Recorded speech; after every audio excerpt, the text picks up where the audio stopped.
tumaas ang presyo ng bilihin at marami na rin ang lumulutang sa baha. Ilang kababayan na rin natin ang bahay ay nawala. Lagi na lang bang dadanas ng ganitong mga problema, kaguluhan, bakit hindi na lang magkaisa?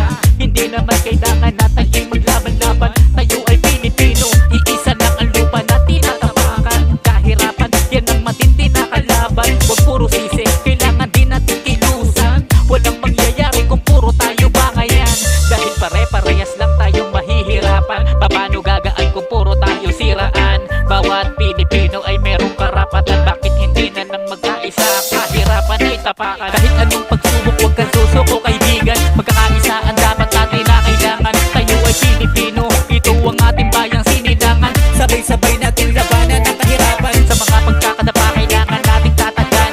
Hindi mo kailangan na ikaw ay panghinaan, dahil lahat ng mga problema ay malalabasan. Kaya halika dito, magkaisa tayo kaibigan. Dahil sa sariling kagustuhan, ilang pamilya ang lubog sa kahirapan. Mga batang namamalimos sa daan para lamang merong panlaman sa tiyan. Ano kaya ang nangyari sa ating kapaligiran? Palaging binabaha, kalsada natin ay putikan. Laman palagi ng balita, puro kaguluhan. Hindi natatapos ang kanya-kanyang pagalingan. Palagi pasiktaban ng pangalan na kung sino ang may nagawa, siya ang bida sa larangan. Dapat siguro ay magkaisa na lang. Kung bang problema natin ay malampasan, tayo din ang gagawa ng paraan para maabot natin ang ating kailangan. Huwag natin na isisi sa iba ang ating pagkukulang. Kumilos tayo ng may pagkakaisa at merong pagtutulungan. Kahit anong pagsubok, huwag kang susuko kaibigan. Pagkakaisa ang dapat natin na kailangan. Tayo ay Pilipino, ito ang ating bayang sinilangan. Sabay-sabay nating labanan ang kahirapan. Sa mga pagkakadapa kailangan nating tatagan.